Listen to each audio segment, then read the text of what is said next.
And I brewed in college, and this was really the first opportunity that I could. So you never brewed on the sailboat?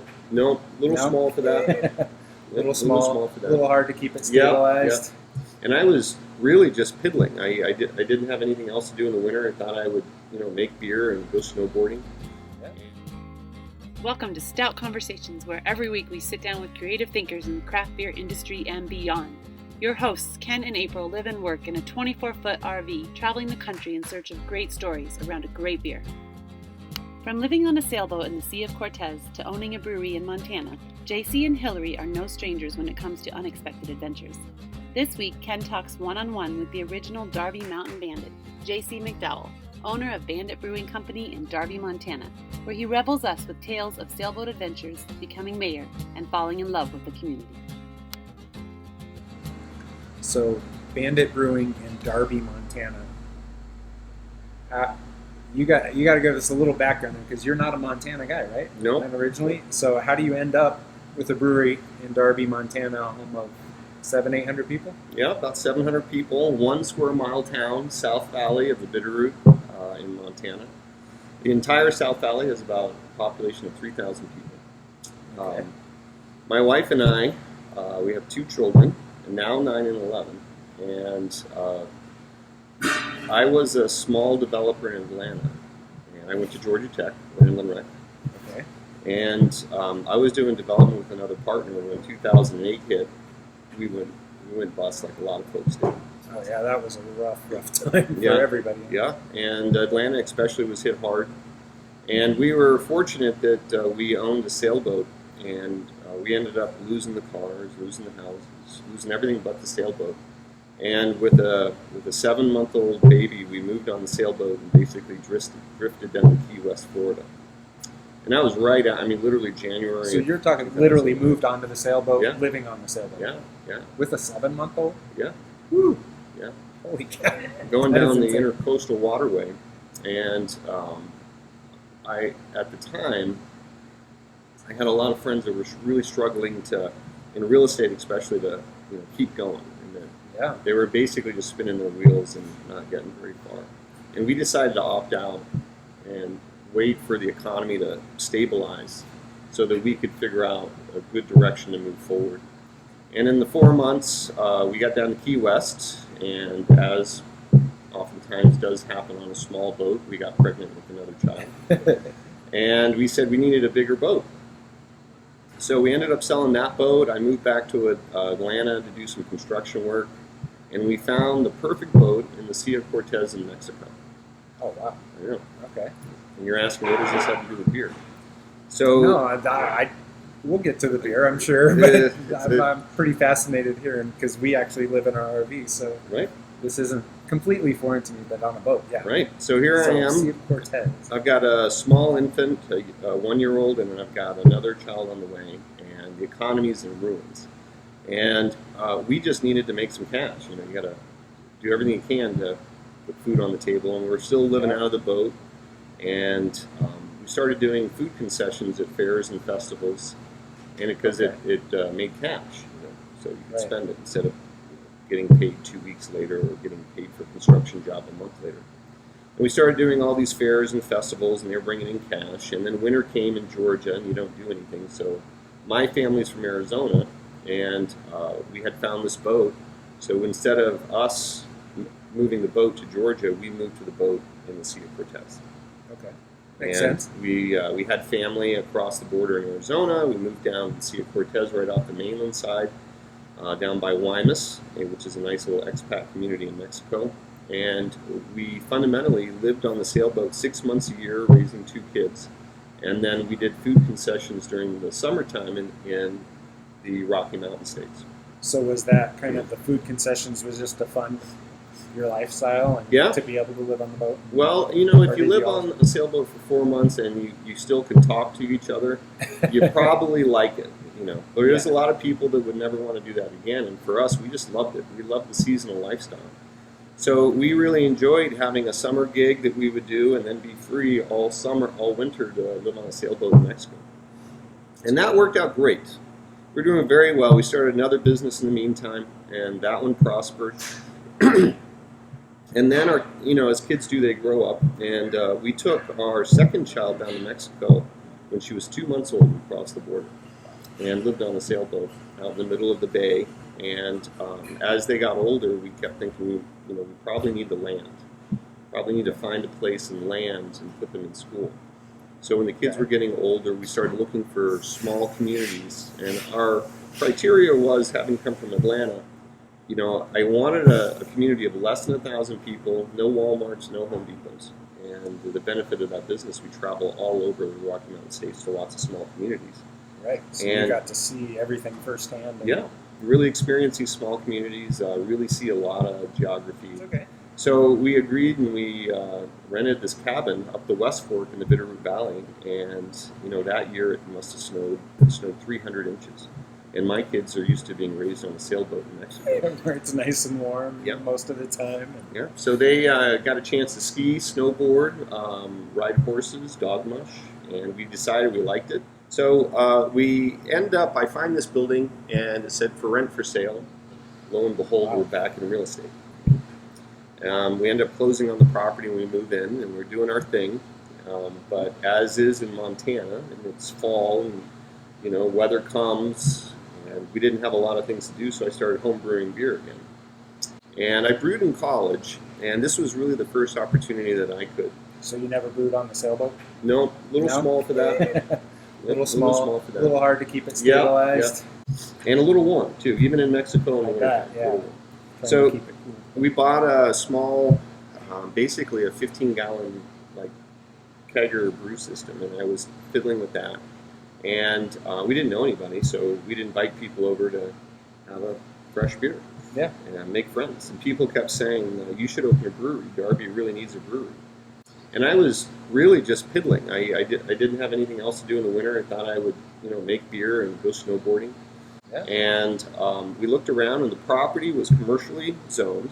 It had 3-phase power, and it already had built-in floor drains. So it was as if the building was, destined to be saying, "Come on, brew some beer in here." Right. So we came up with a plan. The next spring, I submitted for the beer manufacturer's permit. We got approved by September after we finished our summer gig, and from September to November, I spent 3 months, and I built out the brewery, cut the concrete, built the bathrooms, built all the equipment. And on November 24th, 2014, we opened our doors, Black Friday after Thanksgiving, for the first time, and we had 4 beers on tap. And we had no furniture. We had the bar, no chairs, no tables, just the bar and the beer. And we opened, and we had and our marketing was 8.5 by 11, printouts that we went around town putting flyers, basically. Flyers in the grocery store. Right. And we had a packed house, and my wife and I are working behind the bar, and we realized we probably had underestimated. We thought this would be a nice, fun thing, seasonal business, we'll do this. We realized we had underestimated the demand. And very shortly, I had to hire another server who would become the taproom manager. And I was brewing 3 to 4 times a week, and I realized I had to increase our fermentation and our brewing system. But everything in steps. We're up until our expansion with the new brewery, we were one of the few breweries in Montana that had no debt and no investors. So we did everything out of cash. We came here, and in 3 months, with the help of a couple friends, I built the brewery and all the brewing equipment. And so in 2014, we opened with 4 plastic fermenters and a 55-gallon stainless steel drum brewing system. And we doubled the fermenters, and then from there on out, we started moving towards bigger equipment, which I just can't produce. Keep in mind, I produced everything right here, basically. Cutting, welding, everything. But every system that I've built, this is the 3rd system, is we've sold and been able to upgrade to the next system. So bootstrapping does work. It's slow and a lot of labor. But that old saying, if you want to get good at anything, do it often. Yeah. Sounds pretty crazy. So was it as easy as you make it sound to get a brewery started here? I mean, well, it certainly was easier than, say, trying to start a brewery in Spokane or The advantage one is that I was a real estate developer, so construction, permitting, building code, all that stuff wasn't a real hurdle. You kind of knew the process. Knew the process.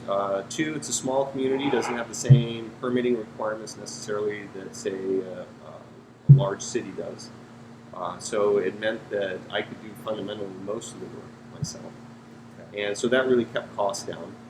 And just the very nature of it already being commercial, already being three-phase power, floor drains, made it a lot easier. And it sounds like everyone was fairly welcoming. Yeah, fairly welcoming. And it filled a demand in Montana. Montana's beer laws are different than other states. Yes. We can only serve 48 ounces per day per person as a tasting room. We can sell as much to-go items as we want. Literally, we could sell 100 crowlers or growlers or kegs. It doesn't really matter. We can self-distribute the beer. But we're really limited in our hours and the amount of beer that we can sell within the tasting room. Right, because you have to shut down at 8 p.m. Yep.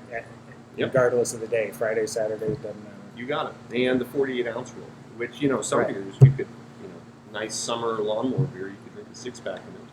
Right. So the community really responded because in Montana, those laws inadvertently created almost a public house atmosphere for breweries. Children are allowed or encouraged to come in. Families can come in, sit down, have an adult beverage, a beer, and their families and children can be there, and there's no stigma against that. So during this whole time, looked you up a little bit. So we've heard a little bit about you guys from other people around at the brew fests, right. Different brewers and stuff. You were the mayor here, right? One thing led to another. How did that come about?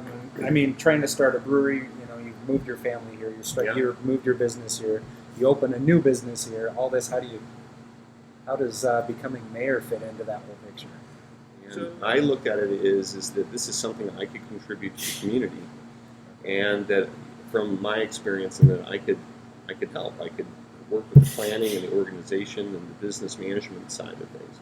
So I ran for mayor based on the feedback of the guests in the town of Darby, and won, surprisingly. And the South Valley of the Bitterroot is historically known for logging. And as of 2000, 2001, they lost their last mill, had a huge fire, 2007, 2008, the economy collapsed. So they were really struggling to regain an identity and start to plan for the future. And the number one, we know because of this business, the number one industry in Montana, even in the South Valley, is tourism. And beer tourism was on the rise. So our philosophy for the brewery was that we offered every business in the town of Darby an economic secondary opportunity. So my marketing and the demand for beer drew people to the brewery that would have not otherwise stopped. Yep. Now, once they stop and get out of that car, every business in town, from the grocery to the gas station, has an opportunity to make a sale that they would have not have made. So, and we're a perfect example of that because you're why we're here, not just business-wise, but we are basically now professional beer tourists. All right. Yeah. But I mean, that's what we've loved to do for years and years. So yeah, we're that demographic that is going and seeing these cool little small towns that have been struggling. But a lot of times it's that brewery that can turn things around. They can. And now, in a lot of ways. So the grand irony, Darby is 1 square mile, and that I am the only manufacturer in the town of Darby. So commercially wise, there's commercial businesses, retails, and some other things. But as far as any kind of manufacturing that creates a product that is not necessary for sale to its residents, is that we're creating products that's to be sold off-site and out of the community. So the money that is generated that comes into the brewery is not the same $5 that is circulated in a small community. We're bringing outside money into the community. Well, and if you hear a little noise in the background, that's us manufacturing at work. Yep. And this manufacturing is named Mike. But How dare people make money? I know. So we're in a functional brewery, functional manufacturing brewery. So brewery, beer. Brewery, beer, yeah. Very briefly, what we got going on with your beer. Yeah, I mean, because you actually do have, especially for a smaller town, you have a little more of a unique unique take on what you serve and how you got to this point of serving this. Because you don't just serve your standard, I've got a brown, I've got maybe a stout and an IPA and a Kolsch, or just the things that people are kind of readily familiar with. And my philosophy when we started is that we would be an experimental brewery.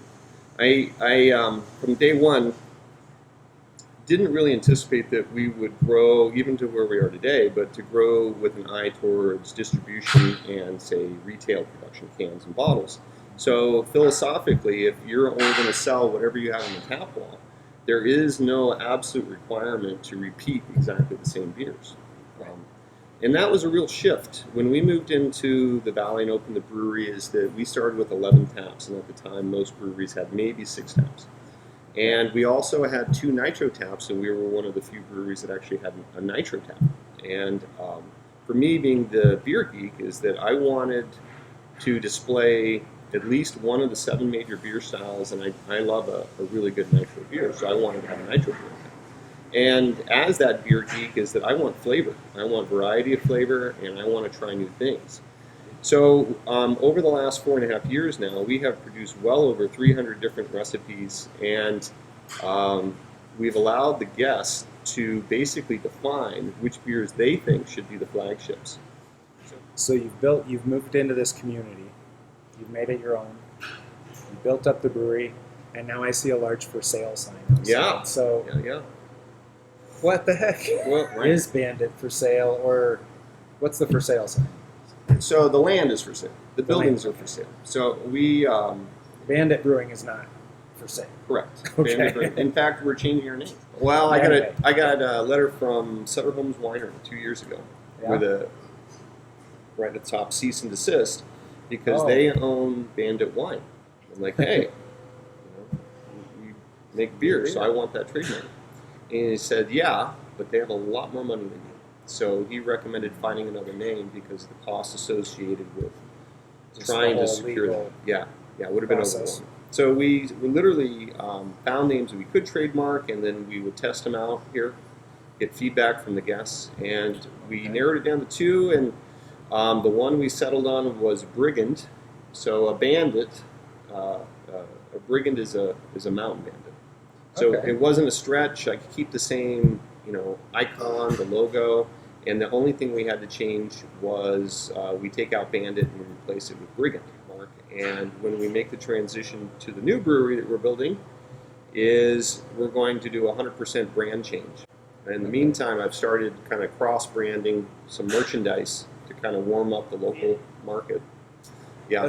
And as you have with your beers, I think involving your community with renaming the brewery has got to be really it's like a genius move, and it's just a way to say thank you for all their support over the years. Yeah. But then to bring them with you because I think you said you're not just moving across town, right? So the town of Darby is 1 square mile, and currently, for those that have not been here, is we're 3 blocks off Main Street, and the only Main Street marketing we have really is a little tiny A-frame.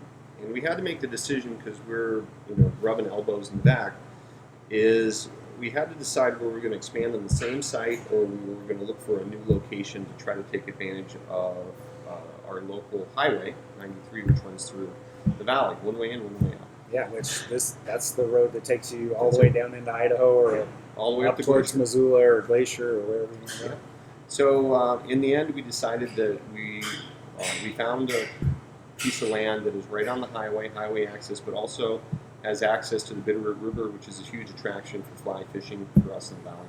Okay. And so this building is 1,500 square foot with a 420 square foot tap room, and we're going to build a 5,000 square foot building. So we're going to more than double the size of the tap room, more than double the size of the brewery, and I'm going to add a distillery and a kitchen to it as well, so that in the new location we can offer more products to a different demographic than just the beer. Here in the South Valley, create a reason for people to come down here, both to the brewery, but to everything we have to offer in the South Valley, which we truly have 4 different seasons of recreation down here. Right. And I believe that if we can just get people down here, they'll really value the beauty. Well, it sounds like you've really embraced this down here, the whole Montana lifestyle, and you've been through some very different ways of life to get to this road here. Yep. So that kind of brings me around to our brand is living a stout life, and that's kind of a double-edged name because it's kind of like, yeah, we love good beer and we love to chase down good beer, but we also like an active lifestyle, a very intentional lifestyle, and that's kind of what our living a stout life is. But we like to ask everybody that we talk to before we kind of wrap up, what is you, JC, what is your definition of a stout life for you and your family? Well, I agree with you on the intentionality side, is that, I've got a few years on you, and I've been through a few things. I don't know if you got too many. The battle of the beards here? Yeah. Mine just isn't, you got the better beard for sure. Well, all the gray hairs are different experiences that we get.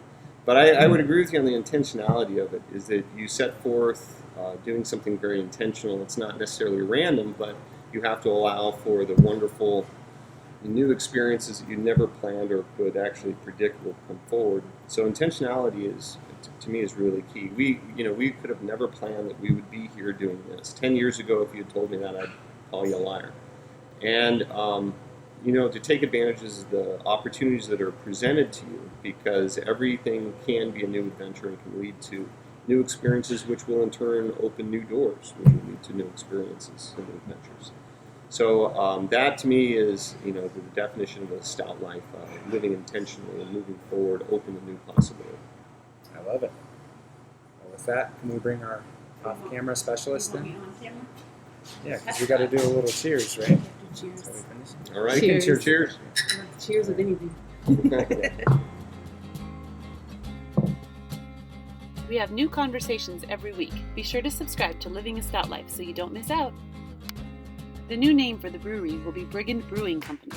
If you had the chance to change your name, what would it be? Remember, Princess Consuela Banana Hammock has already been taken.